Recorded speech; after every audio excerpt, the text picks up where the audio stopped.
Бүгінгі өтетін тақырып философия пәні.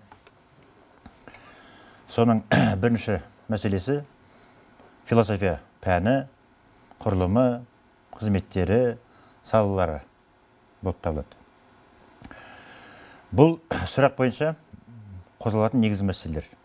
Жалпы философия дегеніміз не деген сауал. Оның қоғамдағы, өмірдегі рөлі қандай деген мәселелер қозғалады.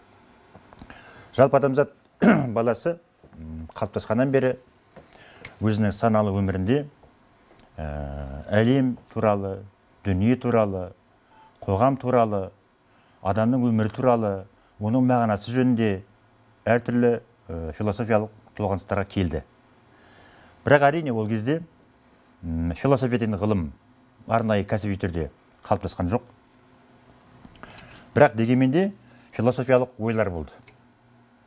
Адам күнделікті күйбең тіршіліктен, өмірден сәл алшақтап, кей сәттерде терең толғаныстар кешуге еріксіз түрде мәжбүр болады.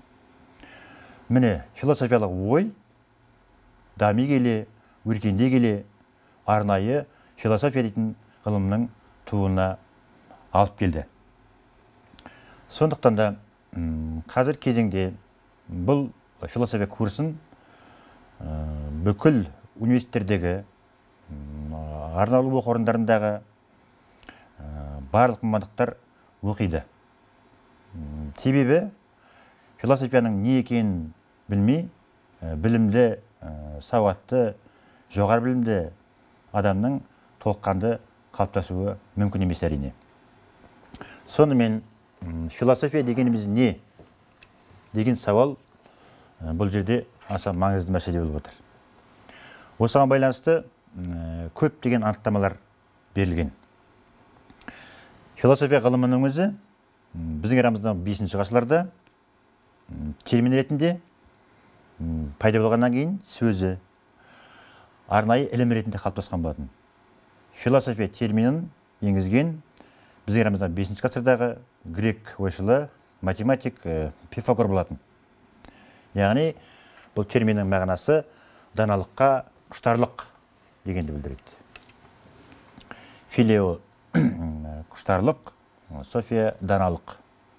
Яғни әлемнің қыр-сырына, өмірдің мәніне, әлемнің жаратылысына үңілу осы даналық болып есептелген, бүгінгі күнге дейін солай қалыптасқан. Сондықтан да философия термині қалыптасқаннан бері өзінің зерттеу объектісін, зерттеу пәнін анықтап алды да, сол мәселелерді үнемі үздіксіз қарастырумен келе жатыр бүгінгі күнге дейін. Философия туралы түсіндірмелер өте көп. Мысалға, Аристотель дейтін көне грек ойшылы ол заттардың себептері мен мәнін түсіндіру туралы ілім деп атап өткен болатын. Яғни кез келген құбылыстың себебі неде? Оның ар жағында не бар? Ол неге олай болып тұр? Деген сияқты сауалдарға жауап іздейтін ілім ретінде қалыптасты. Құбылыстың мәні неде ар жағындағы түп мәні? Ол неден қалыптасқан? Әрі қарай қалай өрбейді? Деген сияқты мәселелерді философия ілімі қарастырады деп ұсынған болатын Аристотель көне грек ойшылы. Одан кейін эпикурлықтар, Эпикур мектебінің ойшылдары, Эпикур көне грек философы, бұл даналық арқылы бақытқа жеткізетін ілім деп есептеді философияны. Яғни даналық философиялық ілімде белгілі бір деңгейде меңгерген адам, сонымен шұғылданған адам рухани жоғары сатыға көтеріліп, өзін-өзі бақытты сезінуге мүмкіндіктер жасайды деген пікір бойынша айтқан болатын. Одан кейінгі орта ғасырда бұл схоластикаға қарсылық деп түсінген. Яғни схоластика бұл орта ғасырларда жалпы батыс Еуропада әсіресе христиан діні үстемдік еткен болатын. Сол сәтте ғылым мен діннің, философия мен діннің арасында кей сәттерде қайшылықтар болып жатты. Сондықтан да көптеген діни ойшылдар, теологтар философияны сол діни ілімге қарсылық ретінде қабылдаған болатын. Сондай аттама белгіленген. Одан кейін Гегель айтты, бұл заттарға оймен қарау деді. Рух жөніндегі ғылым деп есептеді. Яғни кез келген құбылысқа, процеске, заттарға терең астарлы оймен қарап, оның мәнін іздеуге ұмтылса, бұл міне осы философияның бастауы. Рух жөніндегі ғылым. Яғни сана, объективті идея, солардың бәрін біз қалайша зерттейміз, қалай қарастырамыз деген сияқты мәселелер қойылса, ол міне философиялық ой кешудің бастауы деп оны ұғындырады. Одан кейін неміс философы 19 ғасырдағы Шопенгауэр ол айтты, бұл заттардың мәнін абстракты деңгейде қайталау ұғымдарды. Яғни біз сол заттың өзін жеке алып қарастырып, одан тыс оны абстрактылап ұғымдарды зерттейміз. Ұғымдар арасындағы ой, сол заттардың ішкі мәнін аңғару, солардың барлығы белгілі бір деңгейде философиялық ойға жетелейді. Міне философия дегеніміз осы деген сияқты сауалға келген болатын. Осындай мына философия жалпы зерттеу объектісі өте кең. Осындай әртүрлі анықтамаларды жинақтай келе, мынадай барынша нақты түсіндірме ұсынуымызға болады. Философия дегеніміз бүткіл болмыстың, дүниенің, қоғамның, адамның және оның ойлауының, дамуының неғұрлым жалпылама заңдылықтары туралы ілім. Анықтамасы барынша толыққанда. Яғни, көріп отырсыздар, философияның зерттеу объектісі өте ауқымды. Бүткіл дүниенің, әлемнің, соның дамуымыз жалпылама заңдылықтары. Ол философия жеке заңдылықты зерттемейді. Ол неғұрлым жалпылама, бәріне ортақ заңдылықтарды іздестіріп, қарастырып, соны зерделейтін ілім. Мысалға, физикада Ньютон ашты тартылыс заңы. Бұл нақты заңдылық, физиканың заңдылығы. Егерде осы тартылыс заңы шындығында бар ма? Ол әмбебап болып табыла ма? Әлде белгілі бір шектерде ме? Жалпы заң дейтініміз не? Деген сауалдар қойылса, онда міне философиялық ой басталды деген сөз. Яғни дүниенің жалпылама заңдылықтарын зерттейді. Философия ғылымы қалыптасқаннан бері зерттеу объектісі өте ауқымды болғандықтан, қазіргі таңда жеке-жеке ғылымдарды бөліп, таратып келе жатыр. Бүгін күнде солай. Мысалға бұрында физика көне дәуірлерде философияның ішінде болды. Сол ғылымның ішінде арнасында дамыды белгілі бір деңгейде. Биологияда, мысалға, көптеген ғылымдар, тарихта соның ішінде болды, көптеген байланысты болды ғылымдардың барлығы. Бүгін таңда 17-ші ғасырда, 18-ші ғасырларда мына жаратылыстану ғылымдары бөлініп шықты. Физика, биология, анатомия деген сияқты ғылымдар. Одан кейін, бүгінгі таңда философия жеке-жеке ғылымдарды бөліп қойды. Мысалға, атап өтуге болады, саясаттану ғылымы бөлініп шықты, жеке ғылым болды. Яғни, қоғамның саяси жүйесін, саяси құрылымдар зерттейтін ілім. Бұрын философияның ішінде болды. Мәдениеттану мысалға бөлініп шықты. Немесе әлеуметтану бөлініп шықты. Яғни қоғамның әлеуметтік құрылымын зерттейтін сала ретінде жеке ілім болып қалыптасты. 19-ші ғасырда бөлініп шыққан. Демек, сондай-ақ бүгінгі таңда әлі жеке ғылым ретінде бөлінбеген, бірақ философия ғылымының іргелі саласы ретінде қалыптасқан көптеген іргелі салалар бар. Бұларды кейде арнайы ғылымдар ретінде қарастырады. Мысалға, атап өткендей этиканы айтуға мысалға. Адамгершілік туралы ілім. Этика. Эстетика, сұлулық туралы ілім, әсемдік туралы ілім. Логика, дұрыс ойлаудың заңдары туралы ілім. Бұлар философия ғылымының әзірге ішінде, соның арнасында жеке дербес ғылым ретінде, ілім ретінде бөлініп шыққан жоқ әлі. Құрамында қалыптасқан. Осыған орай біз келесі мәселені қарастырып болсақ, философияның мынадай негізгі қызметтерін атап өтуімізге болады.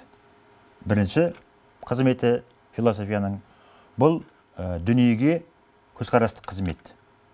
Яғни философия ғылымы бүткіл әлем туралы, дүние туралы, қоғам туралы, адам туралы, өмір жөніндегі көптеген мәселелерді қарастырады да, белгілі бір ақпараттарды жинақтайды. Яғни дүние көзқарастық қызмет атқарады. Келесі қызметі мысалға ғылымдарды жүйелеуші әдіснамалық қызмет деп аталады. Әдіснамалық қызмет. Яғни барлық ғылымдардың, әсіресе қоғамдық ғылымдардың зерттеу объектісінде белгілі бір деңгейде жалпы бағдарлар ұсынады. Бұлар ғылымдардың зерттеу әдіснамасын құрайды. Ғылым өзінің объектісін зерттеген сәтте қандай әдіснаманы, қандай бағдарды, қандай тұрғыны басшылық қалу керектігін философия ұсынады. Сондықтан әрбір ғылым сол әдіснамалардың ішінен таңдап алады. Бұл философияның екінші қызметі. Философияның келесі бір қызметі сыни қызметі. Яғни философиялық ой, идеялар үнемі сынауға ұшырайды. Және сынауға ашық болып келеді. Мына философия тарихын қарап отырсақ, онда бір философтың идеясын екінші философ келіп сынайды. Үшінші философ келіп, оның екіншісін сынайды. Төртінші философ келіп, оның бәрін сынап тастайды. Бесінші философ келіп, бәрін қайтадан дұрыс, оңды, ақылға қонымды қылып дәлелдеп шығарады. Сондай-ақ ғылымдағы ашылған жаңалықтар, жаратылыстану ғылым болсын, қоғамдық ғылымдар болсын, философия тарапынан сынға ұшырайды. Сынға ұшырайды. Мысалға, медицинада пікір қалыптасты мынадай. Адам жүгіргенде мұрынмен демалу керек. Ауызбен демалуға болмайды. Оған зиянды микробтар кіріп, адам ағзасы ауруға ұшырауы мүмкін деген тұжырым шыққан болатын медицинада, классикалық медицинада. А философия айтты, жоқ, ол дәйекті емес.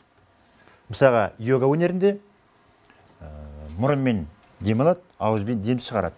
Немесе ауызбен демалады, мұрынмен демді шығарады. Сондай жаттығу бар арнайы. Бұл керісінше адам денсаулығына аса пайдалы болып шықты. Міне, кез келген ашылған жаңалыққа философия логикалық тұрғыдан, парасат тұрғыдан, дәйек тұрғыдан сынмен қарай алатын ілімдердің бірі. Бұл да философияның басты функцияларының бірі. Осыған байланысты қазіргі таңда сыни ойлау дейтін пән өзекті болып отыр. Жоғарғы оқу орындарында, колледждерде де, кейде мектептерде де айтылады осы пән. Яғни, қалай адам сыни ойлау керек деген мәселені жолға қояды. Келесі философияның қызметтерінің бірі бұл болжалдық қызметі. Философия болашақты болжайды. Болашақ, алыс болашақ, ортаңғы деңгей және жақын болашақ болып бөлінеді. Шартты түрде.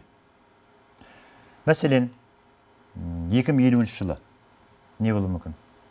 Ғылым мен техника қандай бағытқа бет бұруы мүмкін? Қалай дамиды? Қандай жетістіктер қоғамға енуі мүмкін? Сол кезде адамдар қалай бейімделе алады? Қалай бейімделе алмайды? Оның адамзатқа жағымсыз жақтары қандай? Жағымсыз жақтар қандай болуы мүмкін деген сияқты болжамдар ұсынады философия. Немесе өте алыс болашақ. Құрастырады модельдерді. Жер бетінде адамзат жойылып кетсе, миллиондаған жылдардан кейін. Оны планета қандай күйде болады? Адамзат қашан жойылуы ықтимал? деген сияқты алыс болашаққа да болжамдар құрады философия. Әрине, фантастар да құрады, бірақ философиялық болжам барынша ғылыми, дәйектелген, логикалы, ақылы қорымды болып шығуы тиіс. Енді бұл жердегі екінші сұрақ бізде дүниеге көзқарас ұғымы және оның тарихи түрлері. Бірінші, дүние көзқарас дегеніміз не деген сауал туындайды.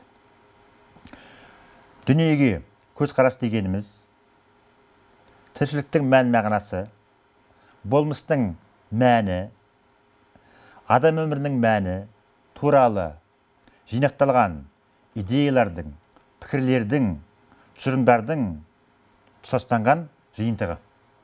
Міне дүниеге көзқарас.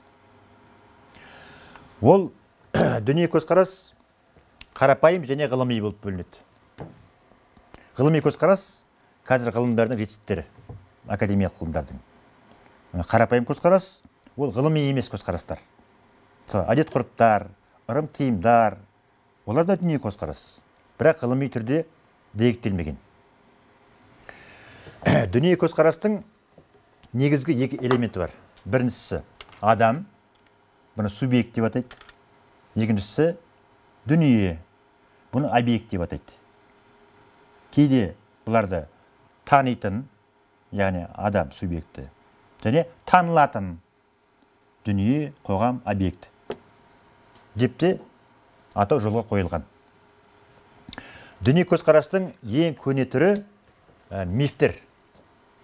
Яғни миф дегеніміз, оған да көптеген анықтамалар берілген, бірақ барынша толық анықтама. Миф дегеніміз көне дәуір адамдарының дүниені рәміздік, аллегориялық, тұспалды ойлар түрінде бейнелеуден туған, мазмұнға құрылған дүние көзқарастың ерекше көне түрі. Анықтамасы. Миф әуел баста адамзат жүйелі ойлауды қалыптастырған жоқ. Көрген білгендерін баяндады. Үздік ойлармен. Ал миф қалыптасқаннан бері адамдар көрген білгендерін немесе өзінің ойларын қосып, шығармашылық ойлаумен тұтас сюжетті, мазмұнды құрастырып шығарды. Ол басталу керек, миф баяндалу керек, аяқталу керек. Белгілі жүйе болды. Міне осыдан бастап адамдарды дүние көзқарасы жүйелене түсті. Белгілі бір жүйеге келді. Ол жүйе дами келе мифтердің тұтас жиынтығын құрастырды. Әрбір халықтың әртүрлі мифтер болды.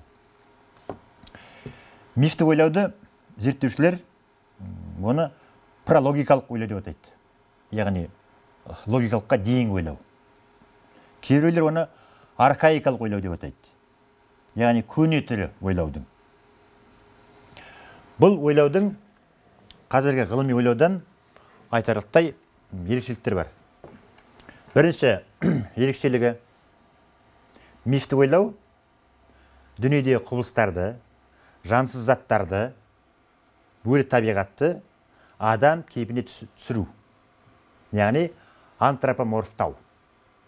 Адам кейпінде. Мысалға, ертегілерде таулар, сулар, жануарлар сөйлейді адамша. Яғни адамның кейпіне түсіріледі. Екінші ерекшелігі субъективті құбылыстарды объективтендіру. Мысалға, адамның ішкі көңіл күйіндегі жағымсыз бейнелер, өте жағымды қуанышты бейнелер, олар сыртқы дүниеге барып ауыстырылады. Олар объективті, өмір сүретін, шынайы, мекендейтін, тіршілік ететін, бар болмыс ретінде көрініс табады. Мысалға, жалмауыз кемпір ертегілердегі дәулер, жалғыз көзді, әртүрлі қорқынышты бейнелер, бұлар әлемдегі жауыздықтың, әділетсіздіктің, зұлымдықтың жинақталған, объективтенген көрінісі болуы ықтимал. Немесе әлемдегі жақсылықтың, ізгіліктің, мейірбандықтың жинақталған объективтендірген көрінісі ол мысалға Қыдыр ата мифтерде көрініс табады. Яғни сезімдерді сыртқы дүниеге апарып таңатта объективті шынайы өмір сүретін субъект ретінде тағайындап қояды деген сөз. Мифті ойлаудың үшінші ерекшелігі бұл жалпы уақыт пен кеңістіктің ауыспалылығы. Уақыт пен кеңістік бір қалыпты үздіксіз тұрақты емес, керісінше кейде тез жүреді, динамикалы икемді өте, кейде жай жүреді. Кеңістік кейде қысқарады, кейде созылады. Мысалға, Батырлар жырында 6 айшылық жолды 6 күнде аттады дейді. Яғни 6 ай жүретін уақытты ол 6 күнге қысқартып тастаған. Кеңістік те солай. Немесе темір таяғы тебен инедей болғанша, темір етігі теңгедей болғанша ұзақ жол жүрді дейді мысалға. Шындығында темір таяқ тебен инедей болғанша қаншама уақыт керек оған.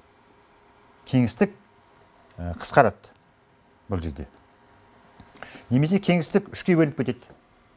Аспан әлемі, жер беті, жер асты кеңістігі. Жер астында басқа өлшемдер бар. Аспан әлемінде мүлде басқа өлшемдер бар.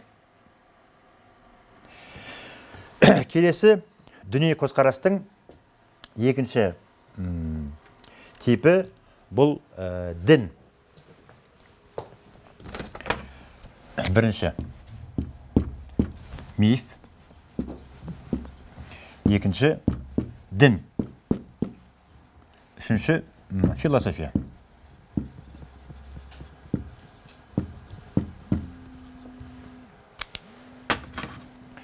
Дін дегеніміз не? Деген сауал туындайды. Бұғанда көптеген анықтамалар берілген. Дін дегеніміз объективті дүниеден тылсым күштің бар екендігін мойындайтын, әртүрлі ғажайыптарға сенетін, мистикаға, сезімге, сенімге берілген дүние көзқарастың бір түрі. Дін қашан пайда болды деген сауал туындайды. Қазіргі заманғы бір құдайға сенетін, немесе үш құдайға сенетін діндерге дейін өте көне дәуірлерде шамамен 100 мың жыл бұрын, кей деректерде 30 мың жыл бұрындай діннің алғашқы элементтері қалыптасты. Оларды былайша атап көрсетуімізге болады. Бірінші фетишизм.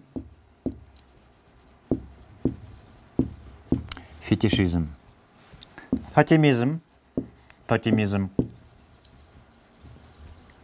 анимизм, магия, политеизм, тағы басқалар.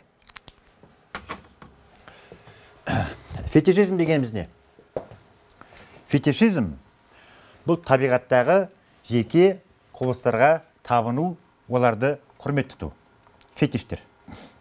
Мысалға, тауды құрметтеу, өзен суға құрметтеу, бұлақты қастерлеу, және оларға белгілі бір деңгейде табыну. Мысалға, құстың қауырсына жеке зат. Бір тас немесе деген сияқты. Осылардың бәрі табиғаттағы фетиштер, жеке элементтерге табыну. Одан кейін тотемизм. Тотемизм бұл дейтін белгілі бір халықтың, ұлттың шығу тегін хайуанаттармен, жануарлармен байланыстыру. Олардың арасында генетикалық туыстық орнату және оларды құрметтеу хайуанаттарды. Мысалға, түрік халықтарында көне ғұндар заманында қасқырды құрметтеген. Не себепті? Аңыз бойынша тым көне дәуірлерде екі тайпа соғысқан. Жеңілген тайпадан бір ғана бала аман қалған, оны қасқыр асырап алған. Сол баладан бүткіл тайпа пайда болып, көбейіп, одан кейін бір ұлыс пайда болып, халық пайда болып, өсіп өнген екен деген аңыз бар. Яғни, түрік халықтарында, қазақтарда сақталған қасқырды құрмет ету үрдісі осыдан. Тотем құрмет дейді. Одан кейінгі алғашқы діни сенімнің бір түрі бұл анимизм. Анимизм яғни адамды жан мен тәнге бөліп, қарастырып, тән өлгеннен кейін адамның жаны мәңгі өмір сүретіндік туралы мистика. Анимизм деп аталады. Анимус жан деген мағына білдіреді. Бұл да әрбір халықтарда әртүрлі. Мысалға, көне Мысырда адам өлгеннен кейін жаны тәнне бөлініп, ұшып шығып, мына жоғарғы қабаттарға көтеріледі. 99 қабат бар. Соған көтеріліп, ең соңында Құдайға жуықтайды, жақындайды мына жан өлгеннен кейін. Немесе көне үндінің діни сенімдерінде ұғым бар. Реинкарнация деген. Реинкарнация.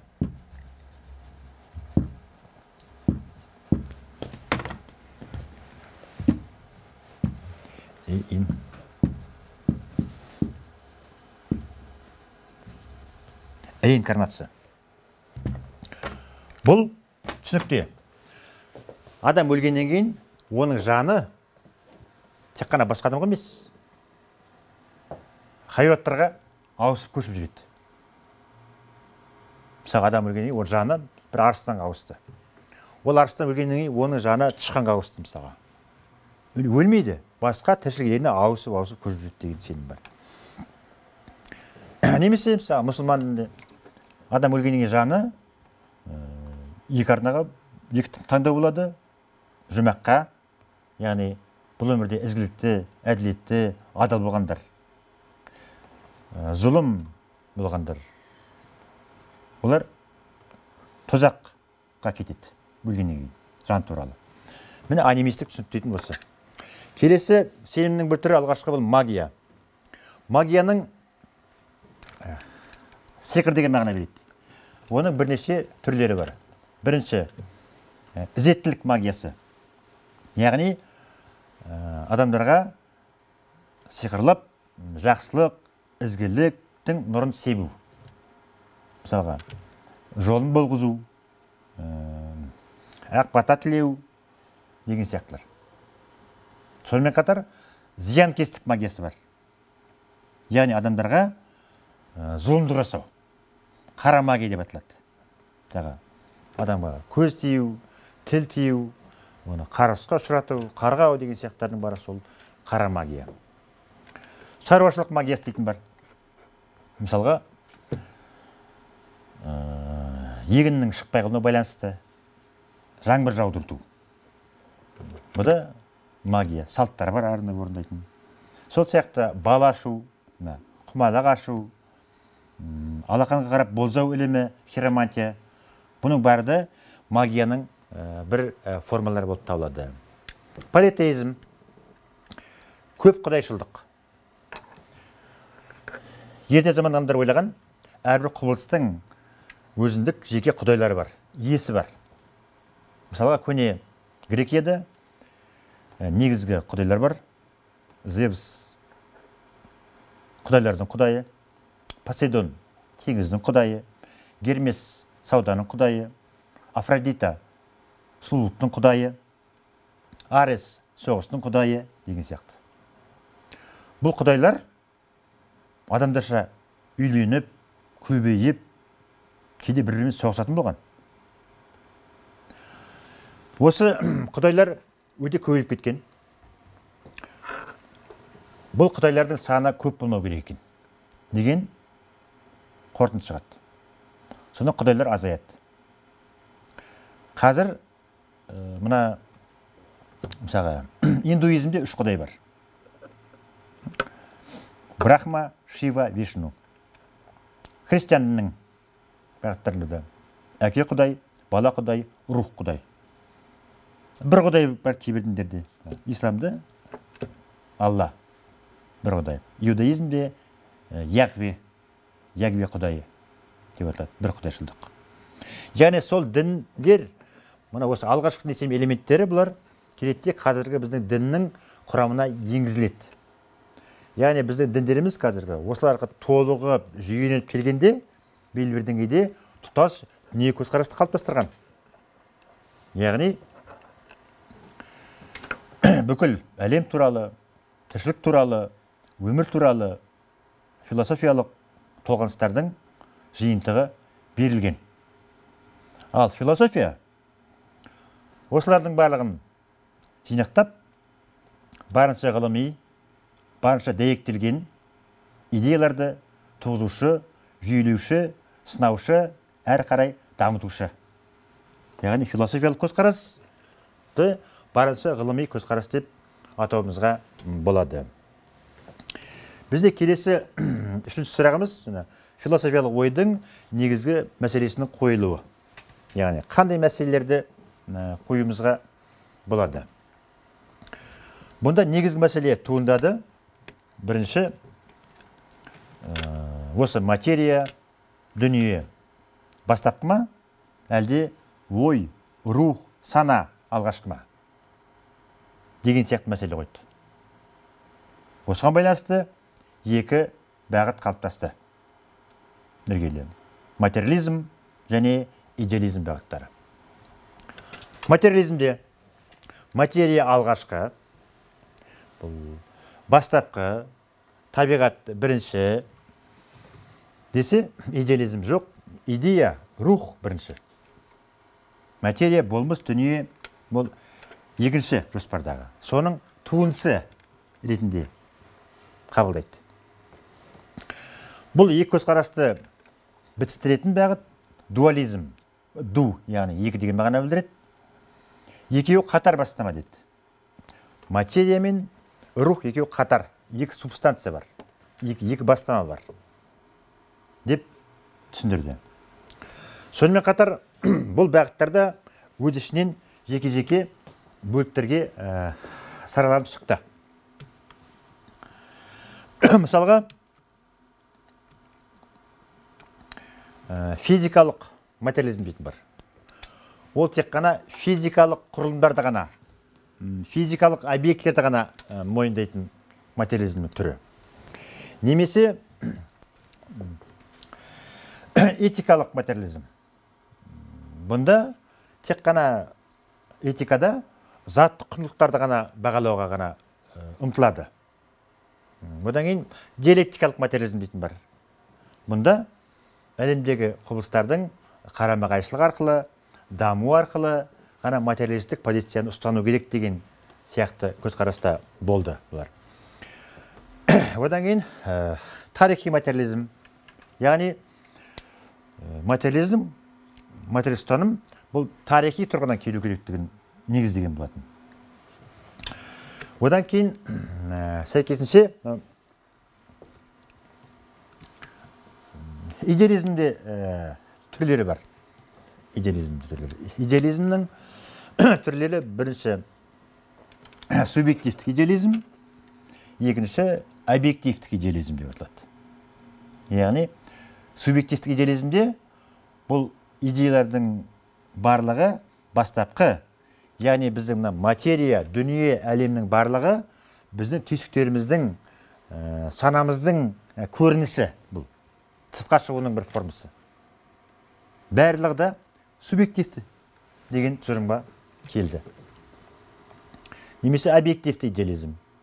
Идея, рух бұл объективті өмір сүреді. Бұл ғарышта орналаса ма, бір оның сатылары бар. Шынайы өмір сүретін. Біз санамыздың ойдың ғана ол жеміс емес. Ол объективті, шынайы өмір сүретін. Бұл объективті идеализм деп аталады философия тарихында. Яғни бұларды белгілі бір деңгейде қазірде сынауға болады. Бірақ көне заманда қалыптасса да бұлар орта ғасырда, жаңа заманда жетілсе де бұл бағыттар қазіргі ғылыми танымға кей уақытта сәйкес келіп жатады. Мысалға, субъективтілік. Субъективті идеализм өкілдері айтты. Джордж Беркли, Давид Юм айтып кетті. Уақыт пен кеңістік субъективті. Себеп пен салдар субъективті. Адам санасында. Себеп дейтін бұл дейтін біз бір құбылыстан кейін екінші құбылысты күтеміз. Бұдан кейін үшінші құбылысты күтеміз. Бастапқысы бізге себеп сияқты болып көріп тұрады дейді. Бұл біздің санамызда дейді. Немесе уақыт пен кеңістік. Уақыт дейтін әрине қазіргі көптеген ғылыми теорияларда объективті, шынайы, үздіксіз, бірқалыпты жүріп отырады. Олар айтты, жоқ, бұның бар субъективті біздің санамыздағы көрініс бұның барлығы. Себебі 20 ғасырдың басында 1916 жылы Эйнштейннің ашқан теориясында уақыттың салыстырмалы екендігі ашылды. Біздің санамызға байланысты екен уақыт. Мысалға, дененің жылдамдығы артқан сайын уақыт баяулай түседі. Оның массасы арта береді. Біз айтамыз, бір тәулік дейтін жердің өз-өзінен айналып, бұрынғы нүктесіне қайтып оралуы, бұл бір тәулік, 24 сағат. А егерде жер 10 сағатта айналса, онда біздің бір тәулігіміз 10 сағат болады. Ал жай айналса, онда 30 сағатта, онда біз бір тәулігіміз 30 сағат болады. Жылда солай. Бір жыл дейтін планетамыздың бастапқы нүктесіне қайтып келуі, күнді айналып. 365 күн. А егерде ол 200 күнде айналса, онда біздің бір жылымыз 200 күн болып кетуі мүмкін. Деген сияқты. Міне осындай идеяларды жаңа заман ойшылдары Беркли, Юм сияқтылар айтып кеткен. Яғни сол дәуірдегі бұл материализм, идеализм деп бөлу қазіргі таңда көп қарастырылмайды философияда. Екеуінің ара-жігін қатаң бөлуге болмайды деген көзқарасқа көптеген философтар келіседі.